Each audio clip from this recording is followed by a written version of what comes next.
여러분 안녕하십니까. 경제현장 오늘 시작합니다.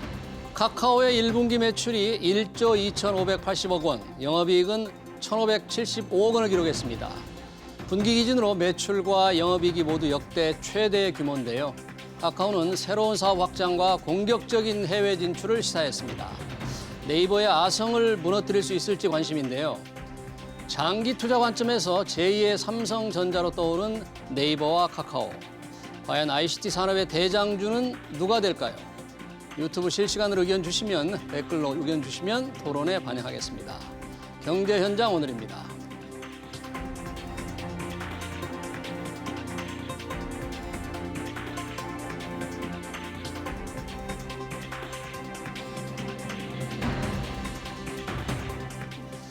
네, 카카오와 네이버의 실적 그리고 미래 전망 알아보기 위해서 두 분의 전문가 모셨습니다. 서지용 상명대 경영학부 교수 그리고 인터넷과 엔터테인먼트 전문 애널리스트인 김현용 현대차증권 연구원 나오셨습니다. 어서 오십시오. 반갑습니다. 네, 안녕하세요. 안녕하십니까. 네. 자, 김현용 연구원님, 네. 이 ICT 산업의 강자인 네이버와 카카오 정말 주목을 끌고 있는데 오늘 카카오 실적 네. 제가 역대 최대라고 말씀드렸는데 1분기 실적 어떻게 나왔습니까? 어떻게 평가하세요?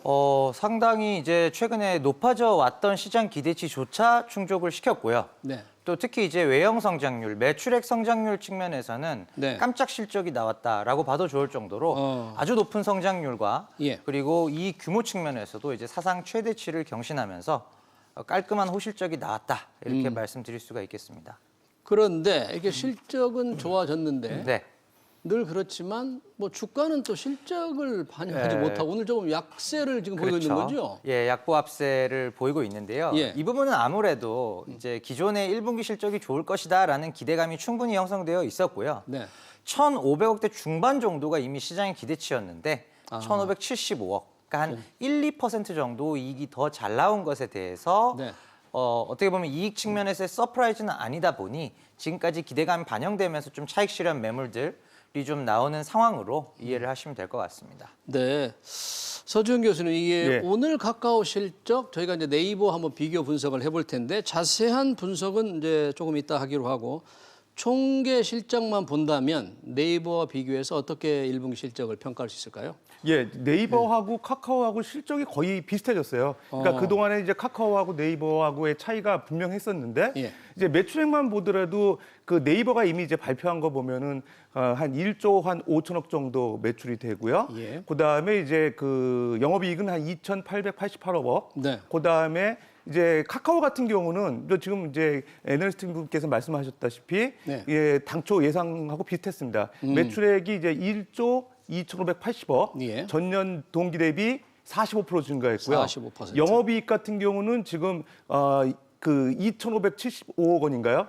1,575억. 죄송합니다. 네. 1,575억 원. 전년 동기 대비 이제 79% 예. 이제 상승했습니다. 그러니까 결론적으로 봤을 때 이익 규모가 비슷하고 매출액도 비슷하다 보니까 실제적으로 이제 그 카카오하고 네이버를 이제 비슷한 그 어떤 그 경쟁업체로 보면서 이제 투자하는 사람들도 많아지고요. 예. 어쨌든 향후에 이제 어떻게 될 건가 주가에 대한 관심도 많은데 이제 주가는 이미 사실 보게 되면 실적하고는 좀 선반영됐다고 봐서 미리 그런지 반영되니까. 오늘은 주가가 각각 이제 카카오 같은 경우는 1.3%, 예. 그다음에 네이버도 한 1.1% 정도 이제 떨어지는 수준이기 둘 때문에 다 하락세를 보인 건가요? 예, 이제 네. 실적하고는 좀 다르게 움직이는 양상인 것 같습니다. 네. 김영용 연구원님, 이 두 회사 보면 지금 시가총액이 굉장히 좁혀졌어요. 많이 좁혀졌습니다. 어느 정도 지금 차이입니까? 이제는 이제 10조 원도 채 차이가 나지 않는 수준까지 많이 좁혀졌고요. 네이버가 무지하게 지금 따라 올라온 거죠? 아니, 카카오가? 맞습니다. 예. 카카오가 이제 상당히 많이 붙었고 예. 실제로 이제 어떤 시가총액의 비중을 이제 상대적으로 본다면 예. 카카오가 이제 네이버의 거의 한 80에서 85% 수준까지 지금 따라온 상황입니다. 예. 한 1, 2년 전에 비교하면 카카오의 뜀박질이 무서운데. 네.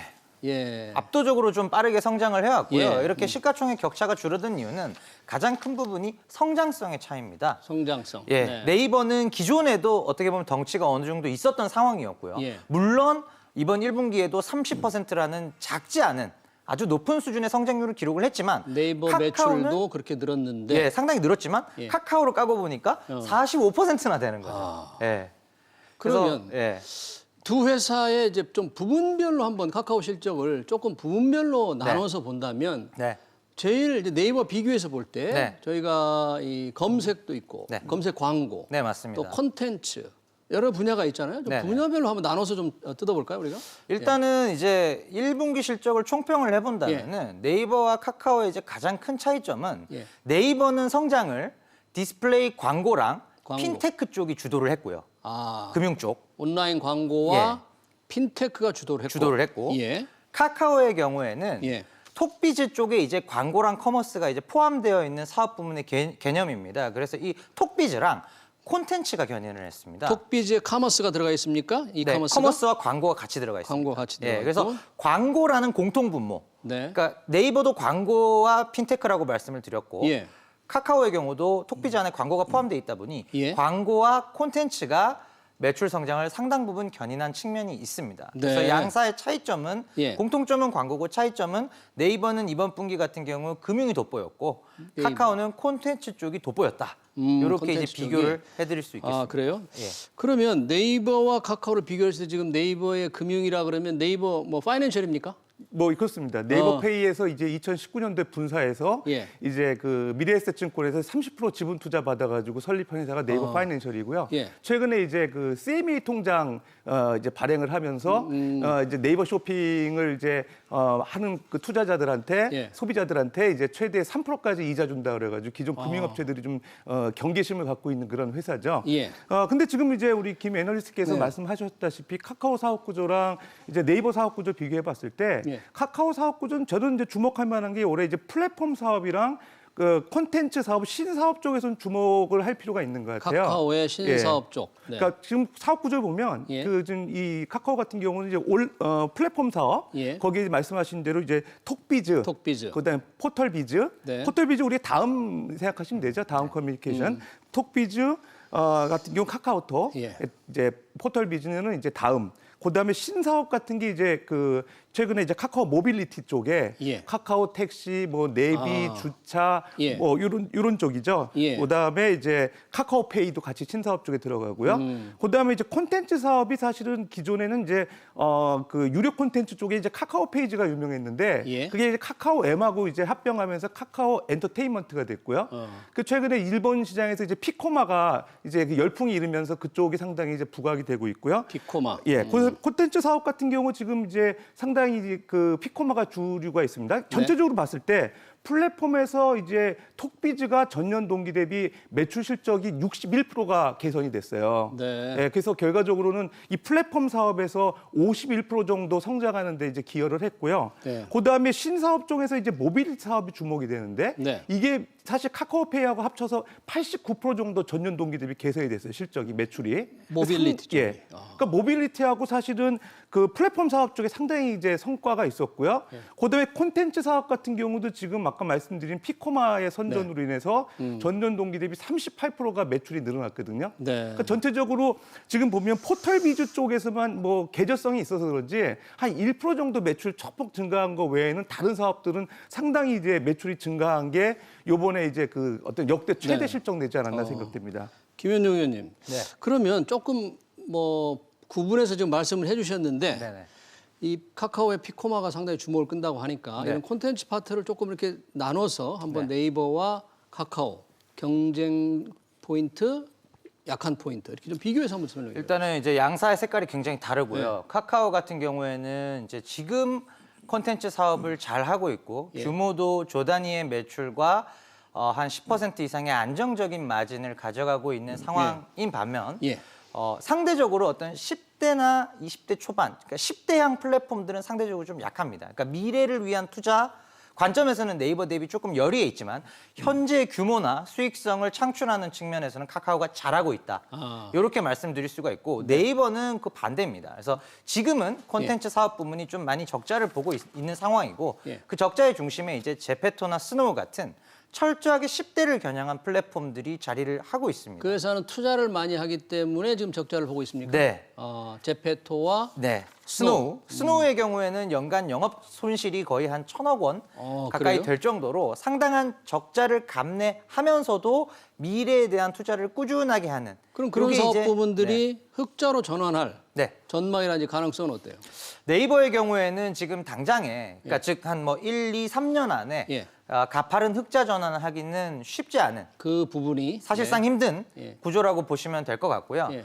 다만 이게 밸류에이션, 예. 어떤 우리가 기업 가치 측면에서 본다면 현재는 조금 적자이고 매출 규모 또한 크지 않지만 예. 이게 성장성 자체가 3년 만에 20배씩 매출이 커지는 분야가 바로 제페토와 같은 메타버스 분야거든요. 예. 그런 쪽에 대한 높은 성장성에 대한 예. 기업 가치 이런 부분들은 충분히 카카오와 비견될 만한 상황이다. 이렇게 보시면 될 것 같습니다. 카카오의 컨텐츠 부문과 예. 네이버의 컨텐츠 전체 부문을 예. 우리가 다 합쳐놓고 보면은 예. 카카오가 조금 앞서 있긴 하지만 거의 비슷비슷한 상황이다. 이렇게 정리를 할 수가 있을 것 같습니다. 그러니까 지금 얼마나 잘하느냐와 네. 또 미래에 어느 정도 잘할 것인가. 미래 새로운 사업을 인수하거나 합병하거나 하는 그 노력면에서 볼 때는 좀 카카오가 좀 이렇게 빨리 가고 있는 건가요? 예, 카카오 같은 경우는 이제 그 대체적으로 사업부를 이제 운영하다가 예. 성과가 좋고 결과적으로 이제 그 뭔가 실적이 좋을 것 같으면은 이제 그 자회사 형태로 이제 분사시켜 가지고 그 해당 그 자회사의 어떤 기업 가치를 높이는 쪽으로 사업 전략을 추진해 온 반면에 예. 네이버 같은 경우는 아직도 사업부 형태로 많이 유지가 되면서 예. 네이버 자체의 어떤 기업 가치를 올리는 데 기여하는 쪽으로 가고 있거든요. 예. 그러다 보니까 신사업 쪽에 유망한 쪽의 사업부를 확대하는 쪽으로 나가는 그 전략에 카카오가 좀 주목받고 있는 것 같고요. 예. 그러다 보니까 최근에 이제 카카오에 대한 자회사들이 뭐 국내, 뭐 미국의 상장 이제 가능성도 나오면서 더 시장에서 다시 주목받고 있는 것도 사실인 것 같고 예. 그런 측면에서 이제 카카오보다는 개별 자회사에 대해서 별도로 더 관심 있는 투자자들이 많은 것 같습니다. 네. 이카머스 쪽으로 좁혀보면 네. 네이버가 그래도 지금 훨씬 매출이나 실이 좋은 거죠. 훨씬 크죠. 훨씬 크죠. 예. 그러니까 이제 이커머스 분야를 보면은 예. 결국 이제 온라인 쇼핑 분야가 될 텐데 예. 네이버 쇼핑이 이제 작년 기준으로 본다면 예. 시장 점유율이 거의 20%에 육박하는 압도적 1위 사업자고요. 1위 사업자고. 그 네이버 쇼핑과 카카오 커머스의 연간 결제액을 비교해 보면 한 예. 5분의 1 수준 정도밖에 되지 않습니다. 카카오가.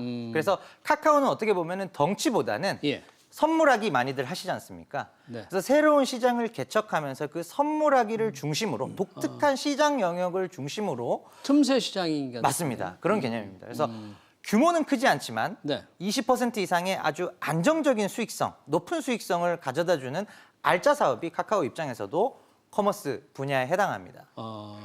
근데 양사를 굳이 비교하자면 네이버가 훨씬 더 현재. 예. 그러면 이카머스가 앞으로도 계속 커질 텐데 네. 네이버가 우위를 계속 유지할지 경쟁이 더 치열할 거 아닙니까? 그리고 카머스 쪽에서 카카오가 얼마나 더 치고 올라올지 이런 전망을 어떻게 하고 있습니까? 예, 지금 뭐 애널리스트분께서 말씀하셨다시피 뭐 규모의 경제 입장에서는 이제 네이버가 우위에 있죠. 그러니까 지금 이제 이커머스 쪽의 시장 점유율 보게 되면 한 18% 정도. 예. 그다음에 실제로 이제 이커머스 같은 경우는 그 동안에 이제 그 비즈 플랫폼 비즈라고 해가지고 예. 그 동안에 이제 광고하고 그다음에 이제 이커머스 쪽 쇼핑이 이제 합쳐졌었어요. 그다가 작년 3분기인가요? 예. 그때 이제 그 이커머스 쪽이 이제 분사해서 나오면서 예. 이게 지금 현재는 결과적으로 규모가 커져 가지고 전체 그 이제 그 네이버 매출의 한 20% 정도 차지하거든요. 예. 그러니까 전체 시장 점유율만 보더라도 이커머스 쪽이 18% 정도, 쿠팡보다 위에 있죠. 우리나라 시장에서. 예. 근데 이제 카카오 같은 경우는 이제 5%밖에 안 되거든요. 예. 근데 최근에 이제 이커머스 쪽에서 말씀하신 대로 이제 선물하기가 사실 주목을 받으면서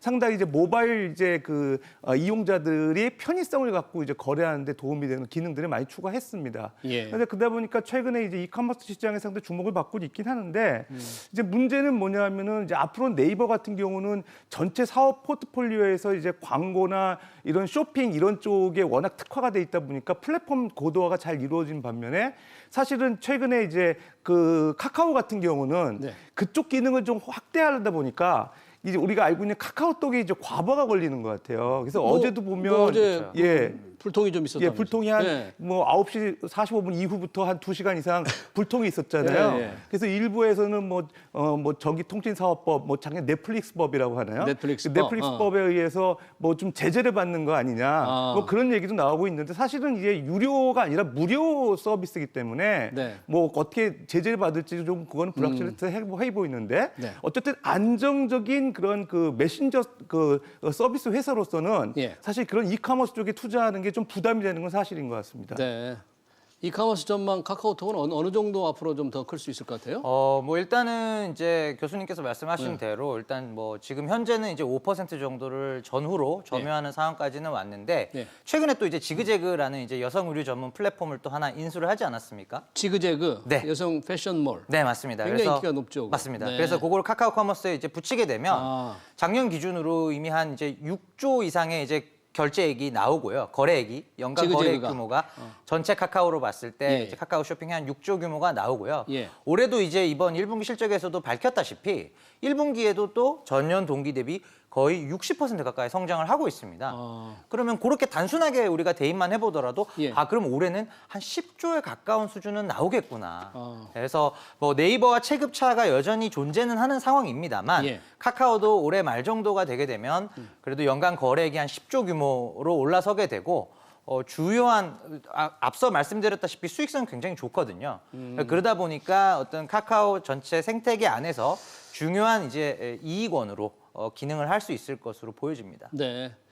지금 해외 시장을 진출하고 이번 카카오도 오늘 실적 발표하면서 컨퍼런스 콜 통해서 해외 시장을 좀 더 강화하겠다고 그랬다는데 해외 시장 진출 공략 면에서는 두 회사의 장단점은 어떻습니까? 우선은 이제 네이버가 예. 확실히 우위에 있다라고 말씀을 드릴 수가 있습니다. 확실한 우위에 있다, 네이버가. 왜 그렇게 말씀드릴 수밖에 없냐면 카카오의 경우에는 카카오톡 메신저를 기반으로 예. 국내에서 사실 후발주자로서는 상당히 이례적으로 광고, 커머스, 뭐 금융 예. 상당히 많은 부분을 어떤 부분은 1위를 하기도 하고요. 어떤 예. 부분은 굉장히 빠른 이제 패스트 팔로워로서 2위를 상당히 고수를 하는 기간까지 걸린 시간이 굉장히 짧거든요. 예. 근데 반면에 이제 한국 밖에서는 카카오톡 메신저가 사실은 거의 통용이 되지 않고 통용이 있는 아니니까. 그런 예. 상황입니다. 반면에 이제 네이버의 경우에는 라인 메신저가 한국에서는 좀 기반이 없었지만 예. 라인 메신저가 이제 일본, 대만, 태국에서 1위고요. 예. 인도네시아에서도 2위 메신저입니다.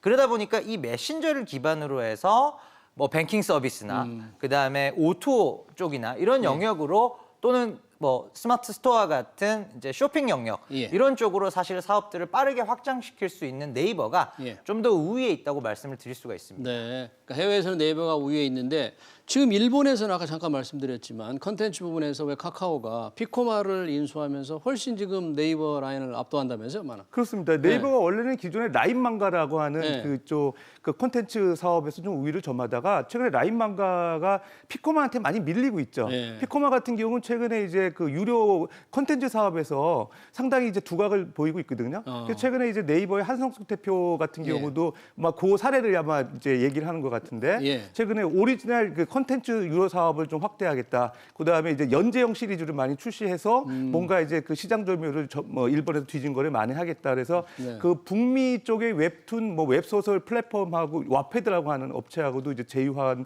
계획도 밝히고요. 전반적으로 봤을 때 해외 사업에서는 이제 네이버가 우위를 점하고 있지만 네. 일본에서는 특이하게 이제 이제 피코말 중심에서 그 카카오한테 좀 밀리고 있는 양상이 최근에 네이버에 적극적인 투자를 좀 이렇게 이끌어내는 그런 경향을 보이지 않나 생각됩니다. 일본의 카카오 그 피코마의 강점은 왜 이렇게 잘 되고 있는 겁니까? 일단은 이제 피코마가 사실 그 앞서 이제 잠깐 교수님께서 언급하셨던 그 연재형 서비스 이쪽을 굉장히 잘했습니다. 무슨 말씀이냐면 일본도 그 큰 만화 시장이 이제 디지털화를 시작하는 단계에서 네. 처음에는 네이버가 이끌었던 그 단행본형 그러니까 단행본 1권에 해당하는 디지털 콘텐츠를 예. 예를 들면 단행본 가격과 비슷한 뭐 3불이나 4불 정도를 주고 사서 한 권을 다 보는 형태의 서비스가 처음에 보급이 됐었고요. 근데 피코마가 후발주자였지만 빠르게 연재형 저희 지금 한국에서 웹툰을 보듯이 네. 한 화당 얼마, 200원, 300원 더 짧은 호흡으로 가져가는 매 주간 연재형 과금 서비스를 피코마가 먼저 좀 도입을 했고요. 예. 이게 사실 폭발적인 반응을 얻으면서 작년 하반기를 기해서 순위가 완전 바뀌어버린 것이죠. 예. 자, 그러면 이제 두 회사의 미래를 봐야 되는데 어느 회사가 훨씬 더 성장성이 있을까? 어느 회사의 제국이 더 커질까? 왜냐하면 지금 많은 투자자들이 자, 이 삼성전자 그동안에 굉장히 이 많은 사람들의 우리 투자자들의 사랑을 받아온 기업이었는데 이제 삼성전자의 어떤 주가 측면에서 볼 때는 과연 장기 투자가 바람직한가? 회의적인 시각이 있거든요. 그래서 삼성전자 대신에 네. 제2의 삼성전자를 이런 거대한 플랫폼을 가진 네이버와 카카오를 선택하고 싶은 사람들이 있거든요. 과연 그럴 때 선택을 해야 될 것인가 말해야 될 것인가 이런 걸 보려면 두 회사 성장성을 봐야 되는데 우선 궁금한 게 서 교수님 저는 만약에 삼성전자를 그동안 투자했던 사람들이 뭔가 이 네이버와 카카오 플랫폼 제국으로 가고자 할 때 가는 게 바람직합니까? 아니면 삼성전자 같은 그런 탄탄한 기업을 계속 들고 있어야 ICT의 예. 대장주가 누구냐 이렇게 물어보면 뭐 삼성전자라고 현재까지는 답하실 거예요. 예. 시총 규모를 보더라도 지금 이제 네이버가 60조인데 예. 한 5배 정도 이상 삼성전자 우위에 있고 예. 모든 이제 그 반도체 사업에 이제 사실 초점이 그 삼성전자에 있다 예. 보니까 사실 삼성전자에 관심 많은데 근데 이제 어떻게 보면 사업 다각화 측면에서 보게 되면 사업 다각화. 네이버나 사실 그 카카오가 조금 더 미래지향적으로 더 다원화돼 있고요. 미래지향적, 예, 미래가 그다음에 밝다. 이제 성장 속도도 계절성을 크게 이제 제한받지 않고 예. 아주 지속적으로 성장하는 그 가능성을 보이고 있거든요. 예. 그런 측면에서 보면 장기 투자도 충분히 가능한 게 네. 카카오나 네이버가 아닌가 생각이 되고요. 네. 또 시장에서 바라보는 긍정적 전망도 우리가 PER을 보게 되면 삼성전자 같은 경우는 한 22 정도 되는데 예. 오히려 이제 그 카카오 같은 경우는 최근에 좀 많이 떨어졌지만 79, 80 가까이 되고 엄청 높네요. 예, 그 지금 이제 네이버 같은 경우도 60 정도가 돼요 PER이. 예. 그럼 시장에서 또 이 내재 가치 대비 시장 전망은 좋게 보는 거 아니겠습니까? 그런 측면에서 보면 네이버나 카카오도 충분히 장기 투자할 만한 사업 포트폴리오와 성장성을 갖고 있다 예. 이렇게 생각이 됩니다. 네, 그래서 우리 서 교수님은 바꾸시겠다 그런 얘기입니까? 삼성전자를 만약에 가지고 있다면 바꿔야 된다고 권장하시는 겁니까 지금? 예, 바꿀 것까지는 없는 것 같고요. 우리 사업 포트폴리오 다각화하는 측면에서 네. 네이버나 카카오에 대한 투자 비중을 조금씩 늘려가는 네. 게 좋지 않을까 생각됩니다. 그러면 두 회사에 한번 좀 아까 말씀을 하셨는데 퍼라든지 미래 성장 동력 또는 약점 뭐 여러 가지가 있을 거 아닙니까? 네. 지금 전문가신데 우리 김현영 연구원은 두 회사 중에 한 회사를 고르라 그러면 어디를 선택할까요? 사실 이제 두 회사가 다 좋고 두 회사의 비중을 조절하는 관점으로 항상 말씀을 드리지만 하나만 선택해야 된다고 한다면 저는 네이버 쪽을 왜 그렇습니까? 조금 더 좋다라고 말씀을 드리고요. 가장 큰 부분은 각각의 사업 영역 내에서 즉 온라인 광고, 예. 쇼핑, 핀테크, 콘텐츠라고 하는 각각의 사업 영역 내에서의 경쟁력이 예. 여기서 경쟁력이라 하면 마켓쉐어일 수도 있고 매출의 규모일 수도 있고 예. 이익의 규모가 될 수도 있습니다. 예. 그런 부분들이 사실 콘텐츠를 제외하고는 네이버가 많이 우위에 있다라고 저는 보고 있고요. 콘텐츠를 빼고는 네이버가 우위에 있다. 예, 그리고 뭐 해외 쪽 이렇게 해외 및 신사업 이렇게 예. 5개의 카테고리로 나눠 본다면 예. 콘텐츠 쪽에서 카카오가 상당히 강하게 치고 나온 부분을 제외하면 예. 네이버가 저는 상대적으로 좀 우위에 있다라고 말씀을 드리고 있고요. 또한 가장 중요하게 보셔야 될 부분이 예. 불마켓에서는 우리가 어떤 모멘텀 플레이가 중요하지만 조정 국면이나 베어마켓에서는 이 회사가 얼마의 이익을 벌기 때문에 이 정도 시가총액이 강하게 하방에서 지지될 것이다 라는 그런 하방 지지점이라는 개념이 있습니다. 지금 같은 경우는 조정 국면으로 보시고 그렇죠. 예. 또는 여기서 추가적인 조정이 들어가게 됐을 때는 결국은 버는 이익의 규모가 굉장히 예. 중요합니다. 그 관점에서 봤을 때도 네이버는 올해 연간 영업이익으로 예. 1조 4천억 정도를 버는 회사이고요. 예. 카카오는 성장성은 정말로 좋지만 예. 올해 연간 영업이익 기준으로 8천억 정도를 버는 회사입니다. 올 한 해. 예. 네. 올 한 해 예상 기준으로 예. 그 정도 되는 상황이거든요. 그러다 보니까 이익의 어떤 절대적인 차이는 분명히 어떤 주가의 하방을 지지하는 요소로서 어떤 체급 차이는 난다라고 보는 것이죠. 그래서 이익의 어떤 펀더멘탈이 네이버가 상대적으로 우위에 있고 네. 또 각각의 온라인 광고, 쇼핑, 컨텐츠, 핀테크로 이어지는 사실 사업의 구심점 역할을 하는 게 네이버는 쇼핑을 중심으로 페이포인트, 광고, 컨텐츠가 네. 네이버 앱이라는 하나의 구심점을 좀 작용을 하는 반면에 카카오 같은 경우에는 사실은 각계 전투거든요. 아, 그래요. 다만 이제 그 각계 전투를 굉장히 잘했고 네. 또 비즈니스적인 측면에서 봤을 때 예. 외부 자금의 펀딩과 공격적인 확장이라는 측면에서 굉장히 잘해왔는데 예. 전체적으로 봤을 때는 사실은 네이버가 카카오 대비 우위에 있다라고 우위에 말씀드리는 있다. 것이죠. 그러니까 투자자들에게 선택을 권유한다면 우리 네. 김영용 연구원은 네이버를 선택하도록 권유하겠다는 거네요. 네, 맞습니다. 저는 뭐 7대 3으로 항상 말씀드리지만 하나를 꼽으라면은 네이버라고 말씀. 서지현 교수님, 카카오의 경우에는 카카오페이와 카카오뱅크가 올해 IPO를 앞두고 있잖아요. 예. 그러면 카카오는 굉장히 많은 돈을 이제 확보할 수 있어서 투자를 많이 할 텐데 그런 면에서 좋을지 또 자회사를 이렇게 기업 공개를 하고 나면 투자자들의 관심이 카카오에서 멀어질지 어떻게 봐야 될 것 같습니다. 일단 카카오 같은 경우는 자회사들 상장이 됐을 때 예. 카카오라는 그 모기업 자체가 일종의 지주회사 형태로 되면서 예. 관심을 덜 가질 가능성이 좀 있어 보여요. 지금보다 관심이 좀 떨어질 수도 그러니까 있다. 주가에 대한 그 할인 요인이 될 가능성도 있어 보입니다. 주가의 할인 그러니까 요인? 지금 어떻게 보면 주가가 상당히 이제 그 액면 분할을 지난 4월 예. 15일 날 그 500원짜리를 이제 100원으로 5분의 1로 예. 했잖아요. 그러면서 이제 상당히 이제 그 투자자들이 개인 투자자들이 투자하기는 가벼워졌고 예. 뭐 향후에 이제 장밋빛 전망도 많이 있어서 20만 원까지 보는 분들도 있기는 한데 어쨌든 카카오 같은 경우는 이 자회사들이 지금 뭐 국내외 상장을 염두에 두고 있기 때문에 예. 오히려 카카오 자체보다는 계열사들한테 더 관심이 있어 보이는 지금 양상이에요. 근데 전체적으로 네이버하고 비교해 보면 네이버는 온라인 광고라든지 예. 이커머스라든지 이런 쪽에 상당히 강세가 있고 예. 근데 이제 네이버가 약점으로 보여지는 거는 지분 막교환 추세거든요. 그러니까 지분 막교환. 네. 지금 CJ 대한통운이라든지 예. 미래에셋증권 같은 경우는 네. 지분 막교환하면서 전략적 제휴를 강화하고 있는데 네. 이게 사업이 잘 됐을 때 그 수익을 이제 독점하는 데는 좀 제한이 있지 않을까 네. 그런 우려감이 있고요. 카카오 같은 경우는 이제 오히려 이제 그런 쪽에서는 수익을 잘 낼 수 있는데 오히려 자회사가 이제 분사해서 나가면서 이제 그 독립했을 경우에 네. 카카오가 직접 벌어들이는 수익이 좀 줄어들면서 오히려 이제 이제 주가에 이제 마이너스 요인이 될 수 있지 않을까 그런 네. 것들이 이제 주요 관심사항이긴 합니다. 근데 예. 어쨌든 제가 봤을 때는 이제 카카오 같은 경우는 지금 상당히 이제 그 관심 있어하는 부분들이 예. 자회사에 대한 상장이 진짜 어떻게 될 건지 투자자들이 오히려 카카오 개별 자회사들한테 좀 많이 관심이 있는 것 같아요. 자회사들요. 그런 측면에서 이제 카카오뱅크가 지금 7월 예. 중에 상장 가능성이 있어 보이고요. 예. 그다음에 이제 카카오페이도 이제 7월 이제 상장 가능성이 있고 예. 그 이후에 이제 카카오 모빌리티라든가 카카오 엔터테인먼트 같은 경우도 해외 상장 같은 거 염두에 두고 있고 예. 최근에 이제 그 암호화폐가 이제 뜨면서 예. 암호화폐의 그 이제 우리나라 거래소 이제 1위라고 할 수 있는 업비트의 운영사라고 하죠. 두나무 지분 21.3%를 지금 이제 보유하고 있는 카카오가 예. 지분법 이익 측면에서 상당히 수익이 이제 극대화될 가능성이 있거든요. 그런 측면에서 상당히 주목받고 있는 거는 오히려 네이버보다는 사실 카카오가 시장에 관심이 있지 않나 이렇게 생각이 됩니다. 네. 카카오페이와 뱅크의 이 상장 일정은 다 정해져 있습니까? 시점? 네, 일단은 이제 4월 중에 다 이제 양사 모두 예비 심사 청구를 했고요. 예. 말씀하신 대로 이제 한 7월이나 8월 경에 예. 누가 먼저가 될지는 모르겠습니다. 근데 이제 뭐 페이 뱅크 순이지 않을까라는 생각이고 예. 여름 시즌에서 3분기 안에는 이제 양사 모두 상장돼서 거래가 될 예정입니다.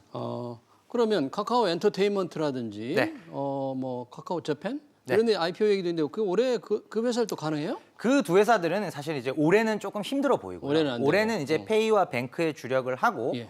내년 정도 올해 말이나 내년 정도가 이제 카카오 엔터테인먼트나 네. 또는 이제 피코마도 일본 쪽에 상장을 하느냐 예. 아니면 뭐 다른 어떤 옵션을 고려하느냐 예. 이런 부분들이 얘기가 됐었기 때문에 그 두 부분은 이제 좀 내년 쪽으로 미뤄지는 추세입니다. 사업 구조나 해외 사업 면에서 네이버를 좋게 이렇게 말씀을 해주셨는데 네. 요즘 뭐 마케팅비라든지 네.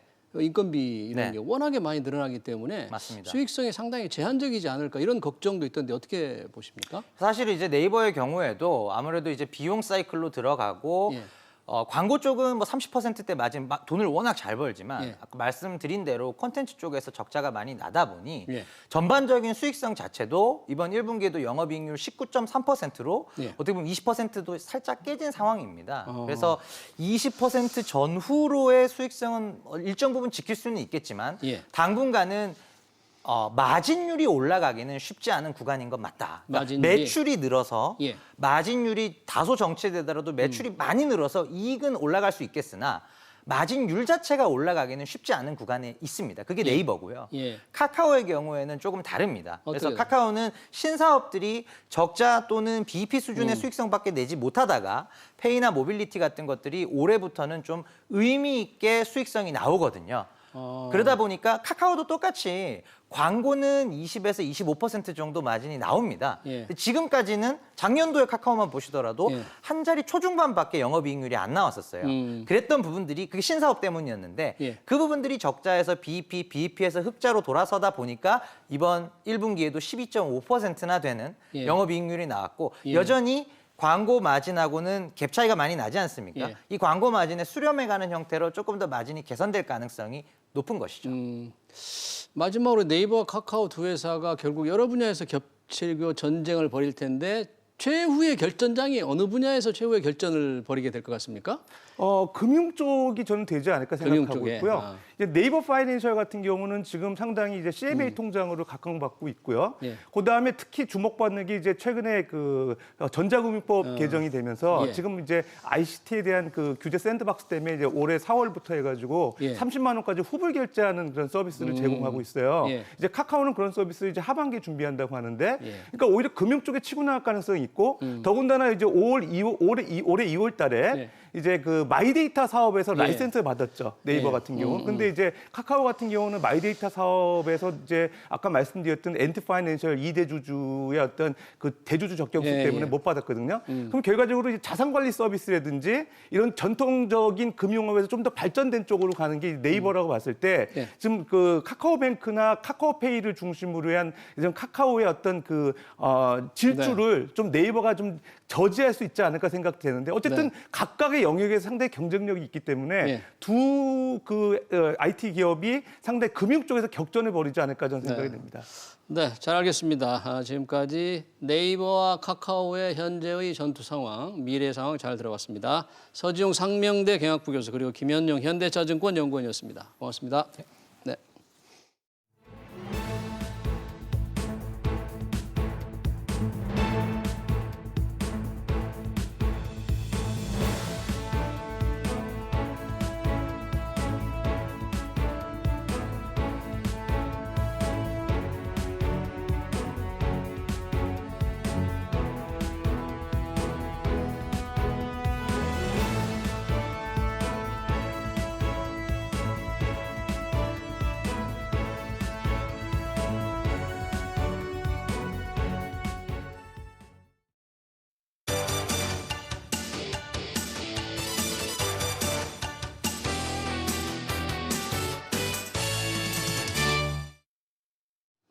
마감 시황 알아보겠습니다. 오기철 교보증권 차장입니다. 오 차장님 안녕하세요.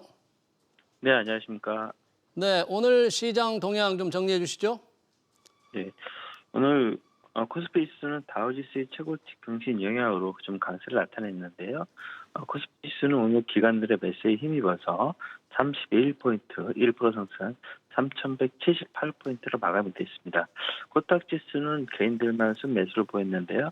코스피 대비 상승폭이 약간 좀 둔화됐었는데 2.7포인트 상승한 969포인트로 상승 마감했습니다. 네, 지난주 이틀 전 뉴욕 증시에서는 제네드 옐런 재무장관의 금리 상승 발언으로 시장이 아주 출렁했지 않습니까? 네, 일단은 뭐 지금 미국의 이제 기업들이 실적을 좋게 발표하고 경제 지표도 양호하게 좀 나타났었는데 말씀하신 대로 제네드 옐런 재무장관의 금리 인상과 관련된 발언이 나오면서 기술주 중심으로 출렁했던 것이 사실입니다. 그렇기 때문에 미국 지수는 다우 지수는 사상 최고치를 기록한 반면에 기술주 중심의 나스닥은 하락하는 그런 양상을 좀 보였고요. 유럽 같은 경우는 유로존 기업이 이제 4월에 성장률이 좀 양호하게 나타나면서 전날의 하락폭을 대부분 만회하면서 상승하는 그런 모습을 보였습니다. 네, 옐렌 장관의 발언이 우리 시장에 큰 영향을 충격을 주지는 않았는데 우리 시장에 눈에 띄는 종목은 어떤 게 있었나요? 예, 오늘 포스코가 실적 호조미 철강 업황의 하락세에 힘입어서 오늘 상승세를 이어나가면서 일단 최고치를 경신하는 모습입니다. 오늘 포스코는 5% 상승한 39만 5,500원으로 마감이 됐고요. 미국의 이제 금리 인상과 관련해서 금융주 이제 금융보험들이 상승이 눈에 띄었는데 KB금융 같은 경우는 8% 가까운 상승을 보이게 됐습니다. 네, 내일 시장 전망 궁금합니다. 어떤 전략이 필요할까요? 네, 일단 5월 달 들어서면서 공무회도에 대한 우려감이 상당히 좀 컸었는데요. 주 초가 이제 지나고 나서부터는 공무회도에 대한 영향권에서 조금씩 벗어나는 그런 모습을 보이고 있습니다. 지수도 좀 일정 부분 안정세를 찾고 있기 때문에 지수는 우상향 흐름으로 이어질 것으로 보여지고 있고요. 다만 이러한 전중 변동성이 계속해서 나타날 수 있는 장이라는 점을 염두에 두시고 조정식 분할 매수하시는 전략이 유효할 것으로 보여집니다. 네, 마감 시험 잘 들었습니다. 지금까지 오기철 교보증권 차장이었습니다. 고맙습니다.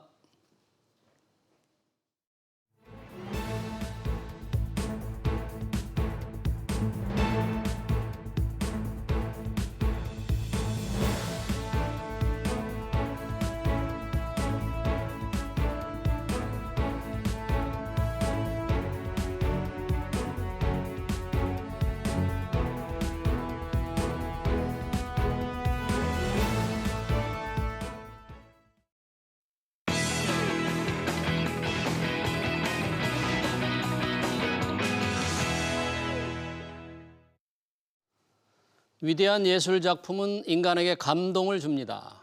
기업이 생산한 제품이나 서비스도 감동을 준다면 그 기업은 소비자들의 사랑을 받으면서 성공하겠죠. 이런 개념을 경영예술이나 미학경영이라고 하는데요. 미학경영을 전파하고 있는 김효근 이화여대 경영대학장 모시고 자세한 얘기 들어보겠습니다. 김효근 학장은 작곡하는 경영학자로도 유명하죠. 세월호 추모곡으로 주목받은 내 영혼 바람대어를 작곡한 주인공이기도 합니다. 학장님 어서 오십시오. 네, 반갑습니다. 안녕하세요. 초대해 주셔서 감사합니다. 네, 작곡하는 경영학자로 널리 알려져 있는데 네. 요즘 연구하시느라 강의하시느라 바쁠 텐데 작곡은 요즘 어떻게 하고 계세요? 네, 올해는 11월 달에 대전예술의 전당에서 아트팝 창작 오페라 안드로메다라는 작품을 네. 작곡해서 그 초연을 준비 중에 있어서 예. 굉장히 설레고 신나는 때입니다. 아, 그러세요? 역시 아트, 예술. 네. 저희들이 오늘 다루려고 하는 것도 미학 경영, 또 경영 예술인데 네, 예를 들면 애플 같은 걸 저희가 얘기할 때 애플의 시가총액이 그 2조 달러를 넘지 않습니까? 그렇죠. 그러면 국가하고 비교하면 거의 이탈리아 네. GDP를 넘는데 이런 게 어떤 기존의 네, 어떤 과학적 경영 이론으로 설명이 가능할까 궁금해하는 분들이 많은데 네. 이런 경우에 어떻게 설명할 수 있는지. 네. 이 현대 경영학 역사가 100년인데 네. 한마디로 과학적 경영을 해야 좋은 거다의 역사거든요. 예.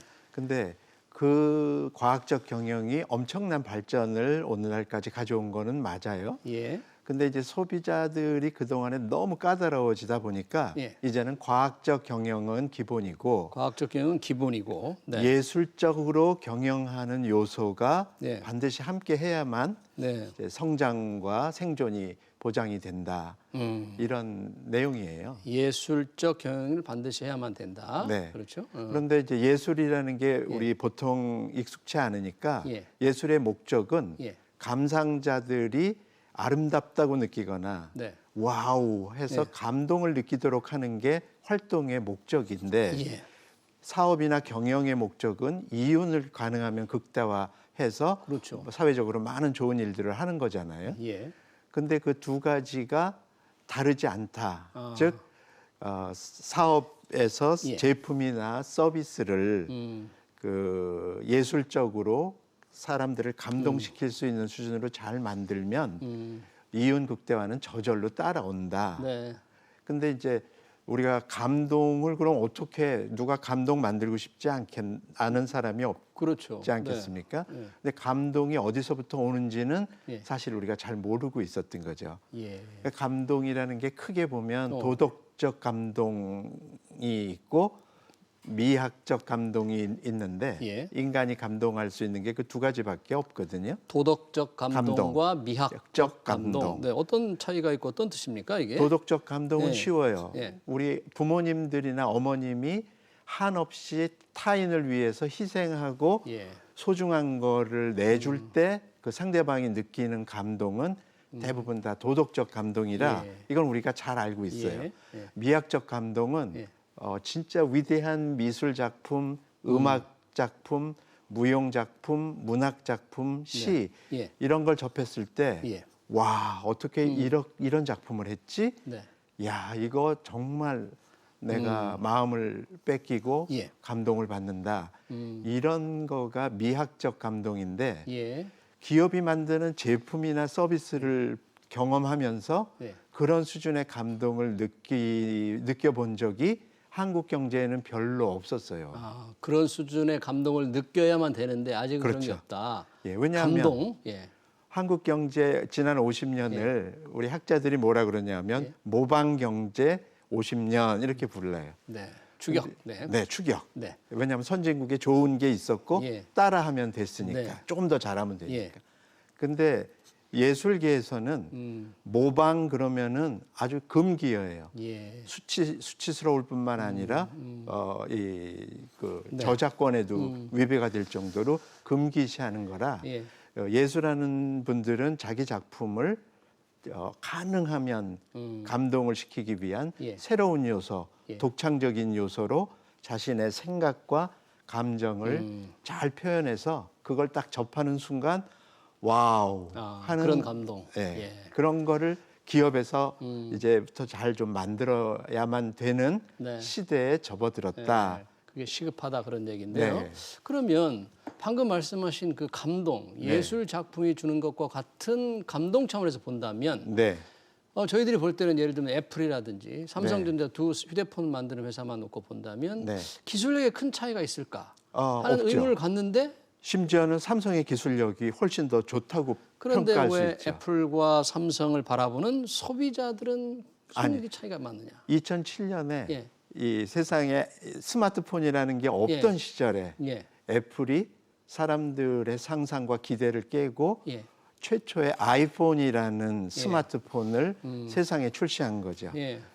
사람들이 열광했습니다. 와우, 어떻게 이런 게 가능할까? 가능하냐? 그 당시까지 갖고 있던 대중의 기대를 예. 훨씬 뛰어넘는 제품력으로 했는데 그 제품력이 기능에서는 뭐 말할 것도 없고 예. 또 바라보고 있으면 너무 예쁘고 귀엽고 손에 쫙 감기고 하는 관능성에서도 미학적 작품 수준으로 만들어졌단 말이에요. 예. 근데 그걸 넘어서서 예술 작품이 사람을 감동시킬 때는 예. 창작자의 어떤 생각이 그 안에 담겨 있느냐 네. 그걸 감상자가 알고 네. 공감을 해주면은 감동이 확 올라가는데 네. 애플의 애플은 스티브 잡스가 바로 그건 그렇겠다. 예, 그 애플의 제품은 무조건 아름답고 예뻐야 되고 예. 아주 심플하고 간단해야 되고 예. 어린아이들도 이 매뉴얼 없이도 30분 만에 쓸 수 있도록 쉽고 편해야 된다. 이 메시지를 가지고 우리는 아이폰을 만들었다. 네. 이거에 이제 대중들은 열광을 한 거고요. 무엇보다도 제일 중요한 거는 이 제품이 쓰는 사람들을 자랑스럽고 살맛나게 해줘야 되는데 그게 바로 애플바라고 네. 속칭 불리우는 예. 그 애플의 팬들의 정신 상태인 거죠. 예. 그러니까 그게 삼성전자는 애플에 비하면 부족했다. 처음에는 없었죠. 네. 그래서 열심히 따라하기를 했습니다. 예. 따라하다 보니까 지금은 더 잘하는 측면도 있는데도 네. 원래 그 애플이 만들었던 그 진품의 아우라를 아직도 걷어내지 못하고 계속 경쟁에 네. 시달려야 되는 그런 상태로 네. 저는 진단을 하고 있습니다. 그러면 국내로 좁혀 보면 네. LG전자가 잘 만들어 오던 휴대폰을 이제 접기로 결정을 했잖아요. 네, 너무 그거는 안타까운. 어떻게 그러면 이 미학 경영이라는 관점에서 본다면 네. 완전히 실패한 건가요? 너무 그러니까 실패한 거죠. 아쉬운 게 뭐냐면 저는 LG의 아주 그 오랜 팬입니다. LG 이 스마트폰의 팬이신데 아니야 스마트폰뿐만이 아니라 아, 모든 전반적으로? LG 아, 가전제품에. 네네. 그래서 기술력 예. 신뢰갈 정도로 뛰어납니다. 관능성이라는 측면에서도 예. 그 많이 애를 썼지만 예. 애플 제품을 매일 쓸 때 느끼는 와우 예쁘다 아름답다가 LG 제품에서는 조금 미흡했다는 거죠. 못 느껴진다. 네. 뿐만 아니라 제일 치명적인 거는 바로 정체성에 대한 인식과 공감이 거의 없었다는 거예요. 쉽게 말씀드리면 애플이 LG 전자가 제품을 만들 때 예. 도대체 무슨 무슨 가치, 생각으로? 생각으로 철학과 가치를 중요시해서 제품을 만드느냐 이걸 아무도 모른다는 거예요. 그러니까 LG전자가 스마트폰으로 소비자들에게 무엇으로 소비자들을 감동시키겠느냐는 생각이 없었다는 없었다. 네. 치명적인 거죠. 예. 그러니까 예술의 세계에서는 그 생각이 없으면 예. 아예 예술 작품으로 쳐주지도 않습니다. 그렇군요. 그러니까 LG전자는 접을 수밖에 없는 상황으로 몰렸군요. 그렇죠. 네. 지금 저는 삼성도 시간이 많지 않다고 봅니다. 아, 삼성마저도. 네. 예. 왜냐하면 우리 대부분 평균 대중들이 예. 삼성이 왜 저 사업을 하는지 예. 사업을 하면서 무슨 생각을 중요하게 생각하고 저 사업을 하는지를 애플만큼 모르고 있어요. 네. 이 시간이 계속되다 보면 기능성이나 관능성에서 조금만 떨어지는 순간이 오면 사람들은 삼성을 미련 없이 갈아타게 되는 거죠. 아. 이미 이제 중국에서 나오는 여러 예. 스마트폰으로 전 세계 소비자들이 갈아타기 시작을 한 징조가 고급형 시장에서는 예. 나타나고 아, 있거든요. 그래요. 그러니까 관능성이라는 게 바로 그 감동을 주는 그런 요소를 요소 말씀드려요. 중에 그 중요한 요소죠. 네. 자, 그러면 지금 자동차 쪽으로 한번 이렇게 우리가 관심을 돌려보면 테슬라. 자동차를 테슬라. 만들어 준 없는 이 회사가 네. 전기차를 만들어서 굉장한 인기를 끌고 있잖아요. 이것은 네. 그러면 똑같습니다. 예, 왜냐하면 이 자동차의 애플이라고 불리우는 게 바로 테슬라예요. 테슬라다. 왜냐하면 예. 그 전까지 세상에 없던 예. 전기차를 만드는데 예. 그 전기차 안에 여러 가지 이 운전 경험이나 승차 예. 경험이 그동안에 없던 새로운 생각과 예. 경험을 지금 만들어서 초기 사용자들을 애플바를 만들었던 것처럼 네. 테슬라 바를 그렇군요. 지금 형성해 가지고 엄청난 속도로 성장을 하고 있는 그러면 우리 현대차, 네. 현대차의 제네시스 이 고급 브랜드인데 굉장히 인기가 지금 해외에서도 많거든요. 그렇죠. 그거는 어떻게 지금 뭐 미학 경영에 감동을 주는 그런 쪽에 좀 있다고 볼 수 있어요. 지금 저는 가능성이 있다고 가능성이 보는데 있다? 아쉬운 게 있어요. 네. 왜냐하면 현대차가 가지고 있는 기능성은 네. 이제 세계 수준입니다. 예. 뭐 독일의 명차 예. 못지않고 세계 유수차에 못지않아요. 직접 경험해봤습니다. 아, 근데 관능성도 이제는 예. 거의 쫓아왔어요. 음. 근데 치명적인 게 뭐냐면 현대가 제네시스를 만들면서 무슨 생각을 하고 있지? 네. 뭘 중요하게 생각하지? 예. 소비자인 나하고는 어떤 관계를 설정하고 있지? 네. 이런 부분에 대한 생각이 한 번도 신차 발표회 때라든가 아. 또 대중 광고 속에서 예. 느껴질 수가 없어요. 예. 그냥 우리는 빠르다, 디자인이 예쁘다, 기능이 좋다, 아. 자율주행이 된다, 뭐 소리가 예. 없다 이런 다 기능적인 측면만 강조하고 있는데 이게 바로 14년 전에 예. 삼성이 삼성. 그 애플에 대항해서 만드는 광고하고 음. 비슷한 느낌을 지금 만들고 있어서 저는 너무 안타까워요. 아쉽습니다. 그러면 네. 국내 회사 중에서 국내 제품이나 서비스 중에서 이런 미학 경영의 진수를 조금 보여주려고 하는 네. 가능성이 있는 회사를 꼽는다면 어디를? 지금 뭐 그 첫째로 꼽을 수 있는 데는 마켓컬리라는 마켓컬리. 그 예. 유통 플랫폼. 예. 2016년경부터 지금 예. 놀라운 속도로 예. 잘 발전을 해왔는데 예. 사실은 새벽 배송이라는 예. 걸 통하고 신선한 식재료를 여기저기 장을 보지 않아도 한 번에 장을 볼 수가 그렇죠. 있다. 네. 그리고 가장 좋은 그 제품을 예. 가족들에게 먹일 수 있는데 바쁜 직장 주부나 예. 1인 가구 입장에서 보면 예. 이거 없었으면 어쩔 뻔 네. 하는 심적 감동이 그렇군요. 있는 서비스를 또 다른 회사는요? 자, 또 예를 사례. 들면 또 수학을 인공지능으로 문제풀이를 최적화해주는 콴다라는 교육 플랫폼 서비스가 있어요. 콴다. 이건 AI를 뭐냐면 기반으로 뭐 네. 수학 풀이하는. 예. 왜냐하면 그 수학 우리 예. 다 해봐서 알지만 내가 맨날 틀리는 문제를 틀리는데 그렇죠. 요걸 이 사진을 찍어서 예. 인공지능이 이 학습자는 요런 거를 틀리는 성향이 있구나는 거를 바로 알아채서 그거를 딱 해결해 주니까 네. 이 뭐 엄청난 인기를 그렇군요. 끌고 있습니다. 마지막으로요. 네. 지금 요즘 그 ESG 네. 환경, 사회, 지배 구조가 이제 경영에 가장 중요한 화두가 돼 있으니까 기업들이 이 실천하기 위해서 열심히 노력하잖아요. 네. 미학경영보다 ESG가 혹시 더 중요한 지금 트렌드가 되는 거 아니에요? 그게 이제 그 잘못 생각하시면 아. 큰일 나는 부분인데 사실은 아까 말씀드린 인간을 감동시키는 도덕적 감동 측면이 예. 한국 기업이 그동안 너무 신경을 못 썼어요. 예. 그래서 이거는 기본이야. 필요 아. 조건이에요. 예. 그래서 이걸 잘한다고 예. 손님이 사주진 않지만 ESG를 못하면 아예 떠나가 버려. 이건 기본이다. 네.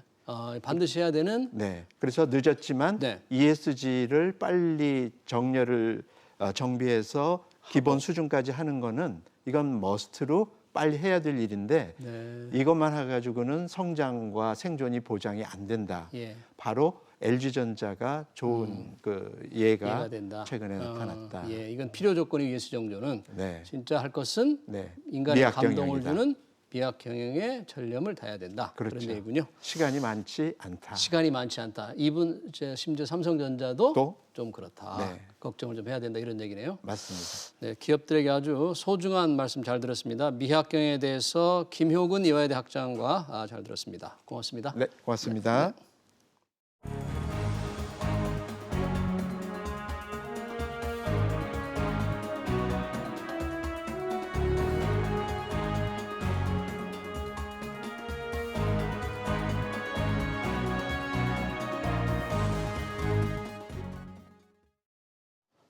망할 가능성은 없고 주가가 느리지만 지속적으로는 기업이 장기 투자 종목으로 적합합니다.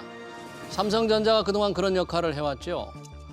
요즘 증시에서 넥스트 삼성전자 찾기가 한창입니다. 거대 플랫폼인 네이버와 카카오를 후보로 꼽는 사람이 많죠. 어느 기업을 골라야 할지 투자자들의 설왕설래가 무성합니다. 경제 현장을 여기서 마치겠습니다. 시청해주신 여러분 고맙습니다.